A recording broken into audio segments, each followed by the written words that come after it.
You're listening to Just Hit Play with your hosts, Peter and Nick Cabral. If you're tired of your stagnant, streamed music feed, then strap yourselves in for an intergenerational sonic journey through Peter and Nick's favorite songs. Welcome to episode 203 of Just Hit Play. I'm your host, Peter, and with me is my co-host, Nick. Nick, how you feeling? I'm doing well. Doing very well. Big day today. FIFA World Cup has kicked off. Yeah. Did you watch? I saw on your Instagram, I believe, that you were in a street party. Yeah, I went to the FIFA fan festival that they have. So yeah, that was a lot of fun. Unfortunately, it got shut down at the end of the first half for weather. I guess there were some reports of like potential lightning. Right. But there was no rain or anything, so they shut it down, which is too bad. You know, I was at a just a side thing. I was at a university graduation one time in this little town called Gatton in Queensland, and Gatton it's known for its lightning storms, and you could just see the storm coming. Like the lightning was all around us, and it was outside, and the students that worked there, I guess, that were volunteering to run the graduation, started putting away, like, you know, those umbrellas you put on picnic tables. Yep. They started picking those up and putting them away during a lightning storm. Okay. And I had to run over, and I was like, you know, you're holding a lightning rod, right? I was like, please, for the love of God, just put them down. And they're like, well, yeah, just these away. And I was like, not at the cost of your life. You may have saved someone's life then. I know, I might have, yeah, because they were literally they were picking up these umbrellas and holding them above their head as they were taking them out of the picnic table. So, yeah. Anyway, that aside, I did save someone's life that day. I was going to get up to watch the Mexico-South Africa game, but I live in Australia, so the game was on at 5 o'clock in the morning here.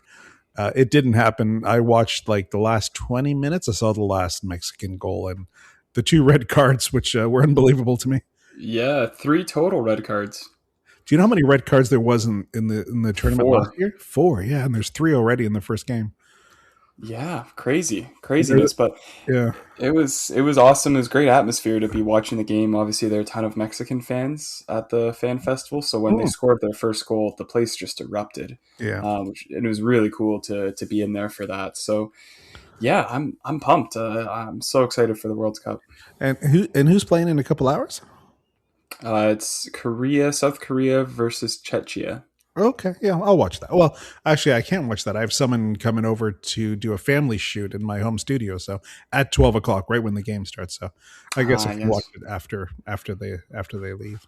Yes.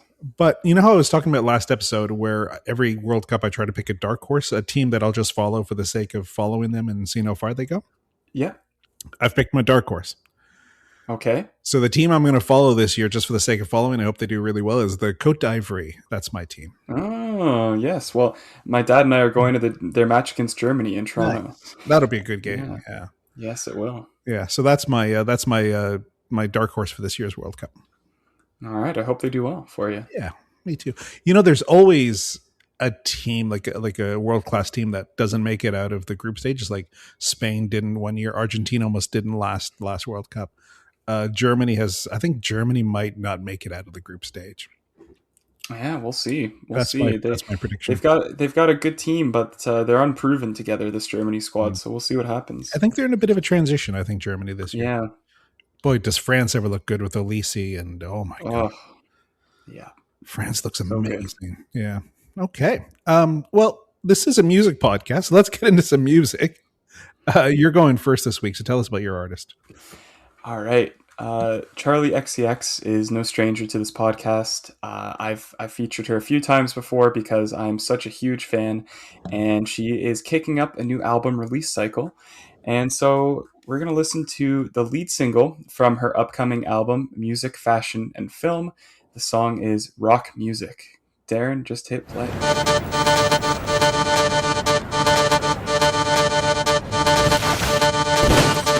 Me and my friends,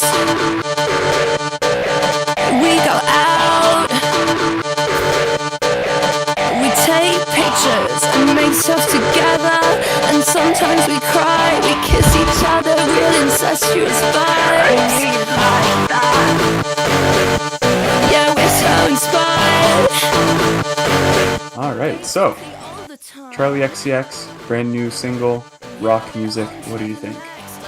This is an interesting song for me because it's a really short song, and I think it's a really good way to introduce an album, maybe where the album is going to go.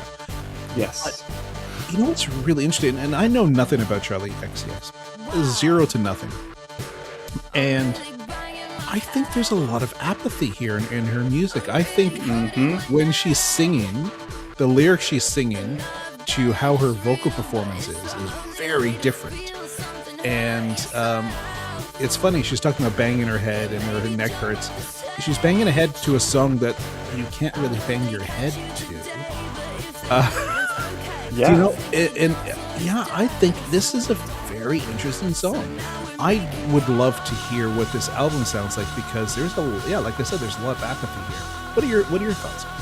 I think you nailed it with the apathy. Like, this song is it's self-contradictory, right? Like, the song is called rock music, and there's distorted guitars and some live drums, but it's still very much an electric pop song. It is, right? But she's calling it rock music. She's saying the dance floor is dead, making these proclamations. Now we're making rock music. But at the same time, there's such a thick layer of irony to everything she's saying on the song that makes it so fascinating to me. Yeah. And that's why I like the song a lot too, and also find it interesting. Is it's like she's trolling the listener a little bit, on this song. That's kind of the vibe I get. Is like it's very tongue in cheek, and there's all a big joke that is being played, and I find that just fascinating. I don't want to go as far as saying that it's rock and roll paint by numbers, because it's not. There's enough elements there, like there's enough electronic elements in there to make it not that. But I found the video very fascinating because the video does do a lot of tropes of what rock stars were like in the 70s. I think at one point she throws something out of like a hotel room window, which is notorious of what rock stars were sort of doing. Being half naked and walking around the streets and piles of cigarettes. I think there's a lot of imagery there that I think she's trying to point to something that I'm really interested in where it goes from here. I don't know if she'll pull it off. I have no idea if she'll be able to pull it off or not, but it's a concept, I think, is what she's going for. So what makes this ultimately so cool to me is Charli XCX is coming off a 2024 that was one of the biggest year of her career. Mm-hmm. We had the Brat album. Brat Summer was everywhere. So many songs from that album did very well, and really, really raised her profile globally. That album and that year, and just the impact it had on popular culture for a while was massive. And that was very much an experimental pop album, very dancey, really electronic. Right. And to follow up the biggest album of her career with this as the lead single for her next album, I think is just one of the coolest things a pop star at the stage that she's at. I think it's so cool for her to drop this, and she's almost like shedding all the remnants of that Brat album and Brat era, and really marking a new turning point in her career. I also saw, I always like when musicians or famous people don't take themselves too seriously as well. Once I watched the video, a skit that she appeared on Saturday Night Live came out. Please Don't Destroy. I think it was the group that does it. And she was able to poke fun of herself as well. So that I enjoyed. So I kind of like it when they can poke fun at themselves. Yeah, I mean, Charli XCX has always had a really high level of self-awareness, and she's very in tune with her public image, her perception, and is also very honest about how those things affect her. And I really think this whole song is, I don't know if it's a backlash, but I think it's a response and almost like a self-critique of Charli XCX, the musician, and saying, okay, I got really big off of this Brat album, but let's just do something completely different. And if you're expecting Brat 2 from the new album, it's not even going to be close. And I have way more respect for a pop artist that does that versus retreading the same album that got them success. Yeah. So because I don't know anything about these people, and I'm sort of left out of the zeitgeist a little bit, if Charli XCX was to come to Toronto, What venue is she playing? Just so I know the level of popularity here. Oh, she's already announced the tour for this album, and she's Okay. playing Scotiabank, like ACC. Okay. Yeah, and she did that on her last tour as well. Okay, so that's the level. Okay, so yeah, I wasn't sure what the level of this artist was. Okay, cool. That makes sense. So she's huge. She's huge. Yeah, she's very, very big. I mean, I wouldn't say she's like in top 3 or top 5 biggest pop artists in the world, because she is still a little bit polarizing and doesn't make like super commercial friendly music, but she is very big. I mean, she's playing arenas. Yeah, so and she has a very gothy look anyway. I think sometimes when you look the way she looks, which is very gothic, I think she doesn't look like Taylor Swift, right? No. So I think I think that might limit your potential audience, because you know what America's like. There are mothers in America that are afraid of letting their daughters listen to this kind of music because of the way she looks. So yeah, 100%. Yeah, she's a very irreverent artist and really likes to subvert expectations and sort of deconstruct her own image. And yeah, I think she's done that brilliantly on this song. And I think this is a great lead single, because I hope it signals the direction the album's going in, which is a new sound from her that we haven't really heard before. Yeah. And you said you're a fan? Huge. I love Charli XCX. Okay. I absolutely love her. I have for a while.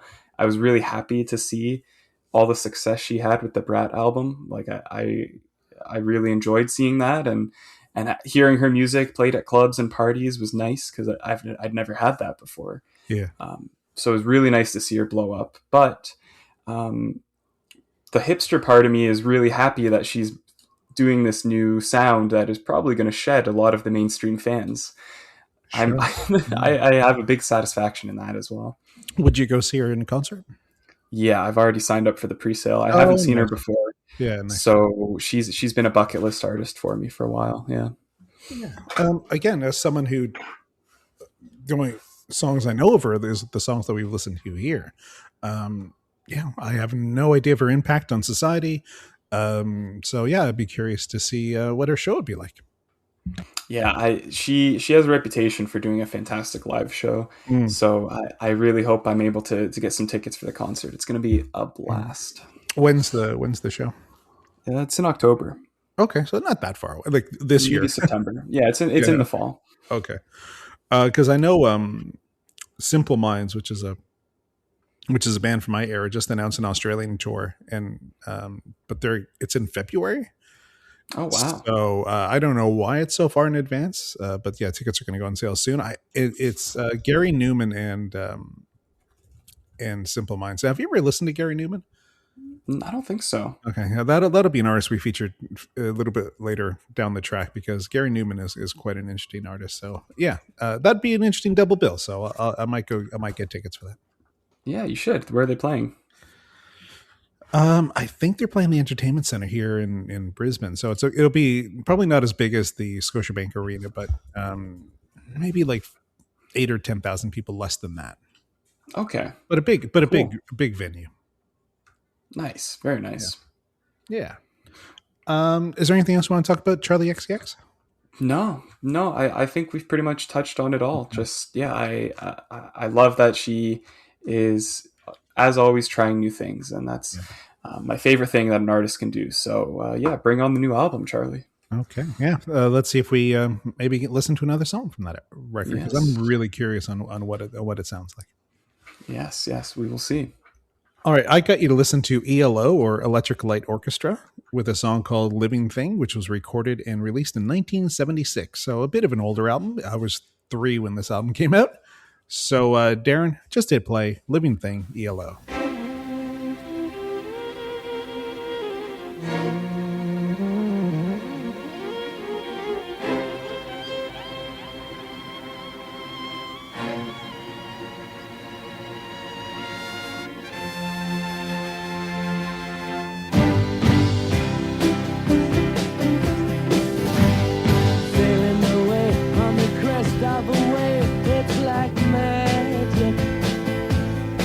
All right.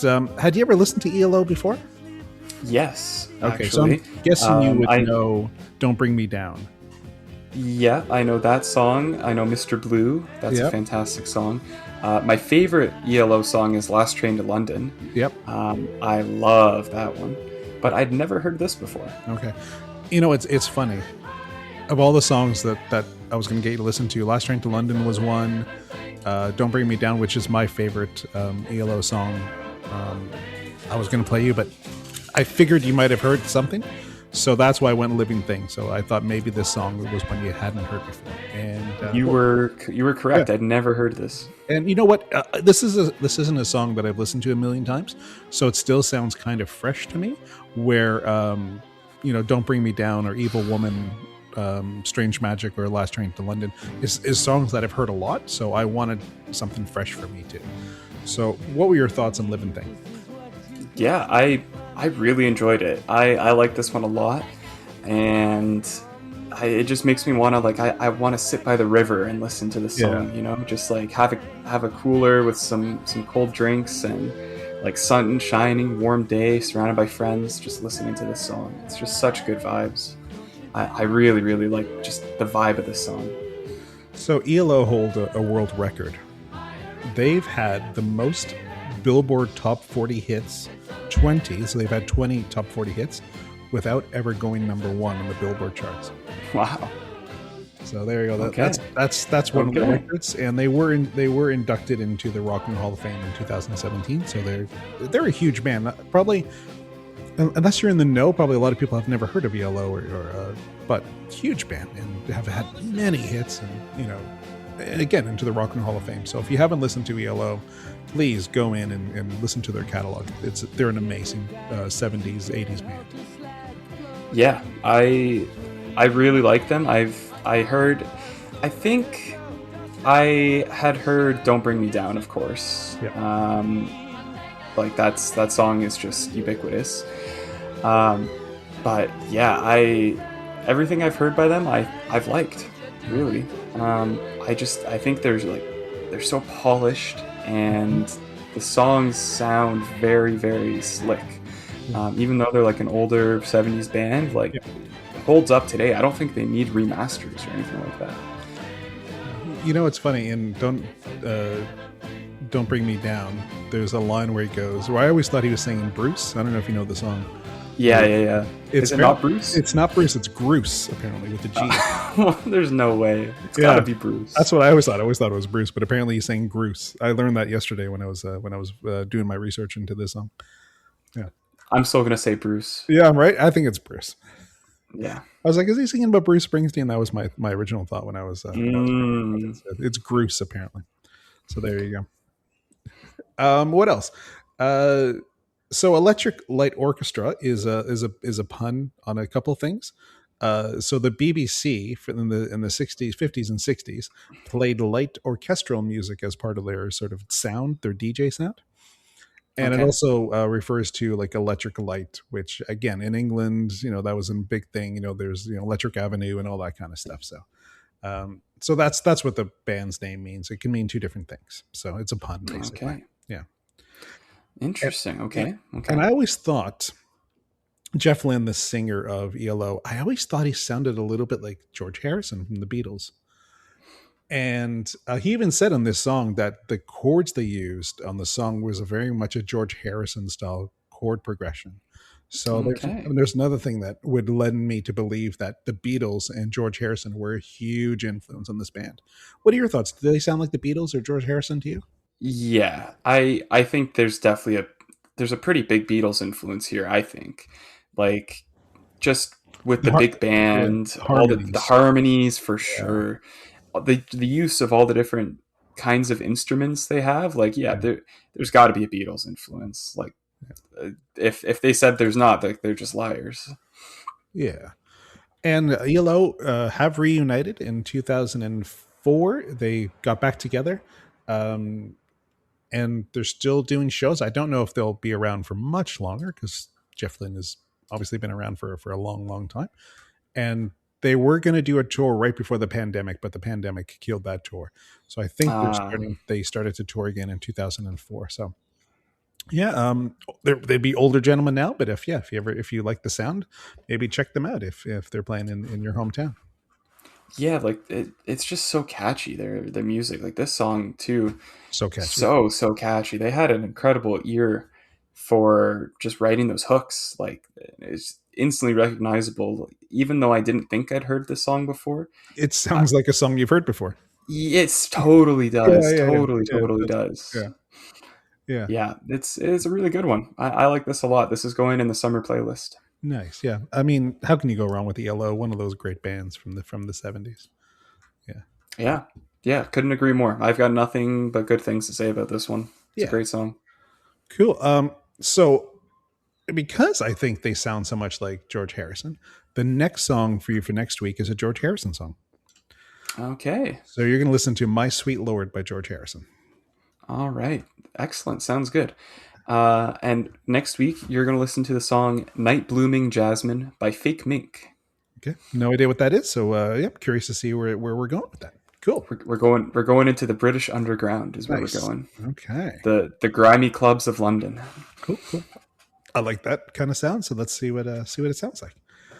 You know, I forgot to do something with you last week. We were talking about the Carpenters, and we are going to do Who Played It Better, Sonic Youth Superstar, or the Carpenter Superstar. I totally forgot to do that last week. So we're going to do that now. So we listened to Why Do Birds Sing, or whatever the hell the Carpenter song was. And I talked about Sonic Youth did a really, really cool version of Superstar.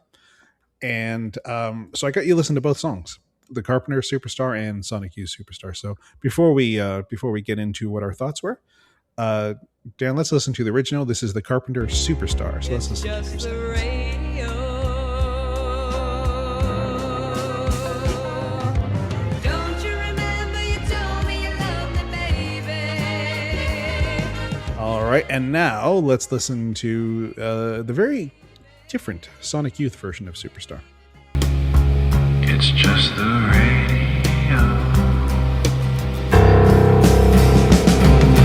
Don't you remember you told me you loved me, baby?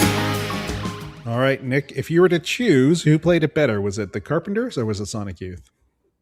Give me Sonic Youth by a million. Yeah. By a trillion. I love what they did with this song. Yeah. It's so good. What about you, though? What do you think? I love both versions. I think this is my favorite Carpenter song. I think the Carpenter song could be featured in, you know, when James Bond movies start and they play the opening credits and there's a whole montage of Bond, you know, whipping out his gun and girls in silhouette, that kind of stuff. I think this would be a good song for that. So I love Karen Carpenter's voice. Thurston Moore, the singer of Sonic Youth, is not a good singer at all. Yeah, fair. And Karen Carpenter is an amazing singer, but I'm going to go and give it to Sonic Youth because I love how creepy it sounds.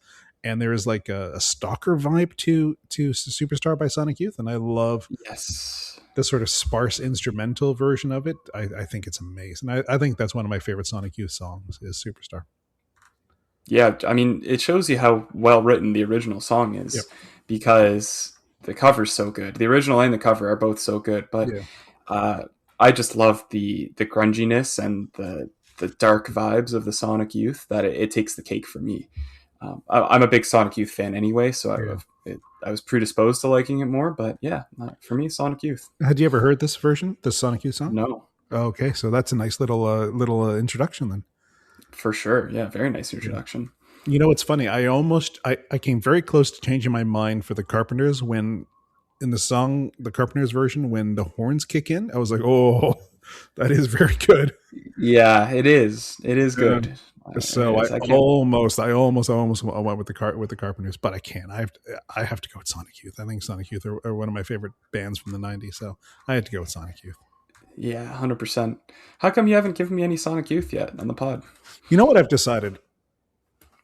I think we're going to listen to an entire album. So the 250th episode, the spoiler alert, the 250th episode, we're going to listen to a Sonic Youth album. All right. Hey, if you don't want to wait that long, we can do an album sooner. It doesn't have to be every 50. That's true. Yeah. Oh, no, we're going to listen to George Harrison next week. Maybe we'll listen to a Sonic Youth song in a couple episodes. Cool. Yeah.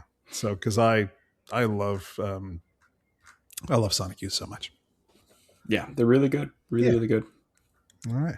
Well, I kind of know what your plans are going to be for the rest of the week. I'm assuming there's a lot of football watching. Yeah, well, I'm going to the match tomorrow, the Canada match. So I'll be at Toronto Stadium for that.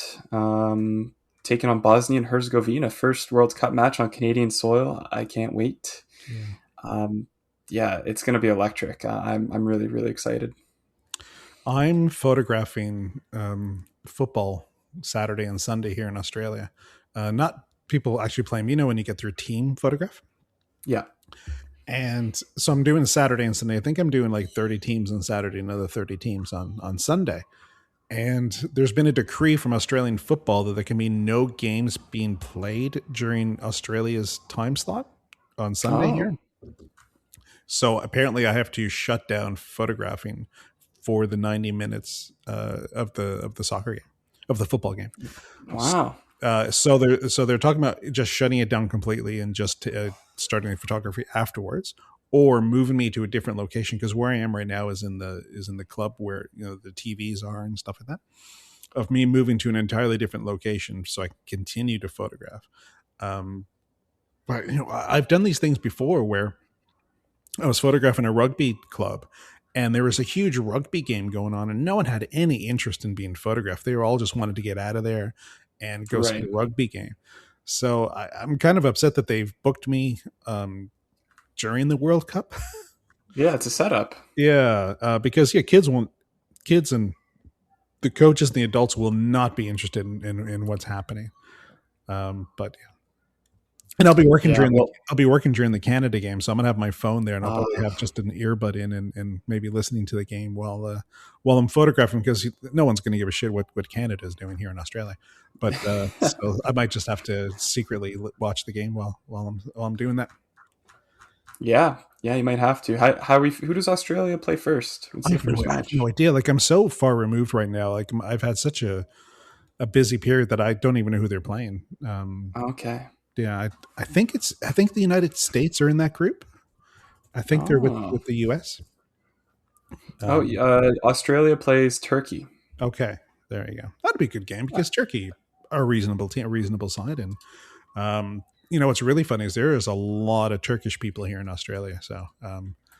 So yeah, I'd be really curious on what the reception is in here in Australia. Yeah. I mean, United have a Turkish keeper right now, don't they? Yep, their backup keeper is a Turk. Yeah, he might be the starting keeper for the Turk side. And Arda Güler is Turkish. He's pretty good. Çalhanoğlu is pretty good. Yildiz on Juventus. Yeah, they've got a decent team. Yeah, they have a good team. I think Australia's best team would have been the 2000s, when you had Cahill, you had Schwarzer was in goal. I think that was probably their best team, but they might get, almost everyone's going to get out of the groups. I think everyone, three teams can make it out of every group. Yeah. So, I think they'll make it out of the group, but will they go much further than that? I don't know. The Socceroos. Yep. Yeah, absolutely ridiculous. Yep.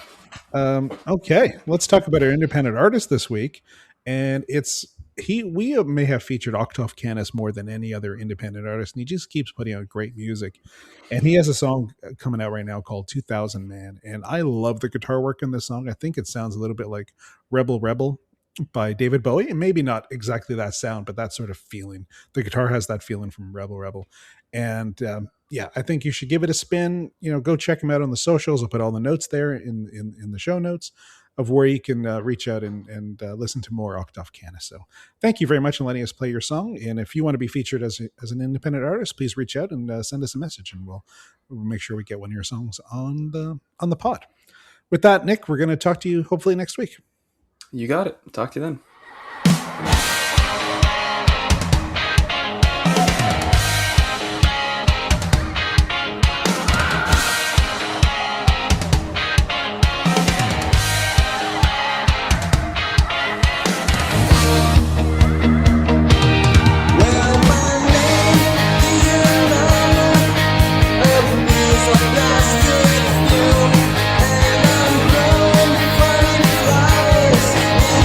Yeah.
You've been listening to Just Hit Play. To contact your hosts, Peter and Nick, or to be featured on an episode as musical talent, email justhitplay7300@gmail.com. Keep up to date with news and announcements by following on Instagram and Facebook, linked in the show notes.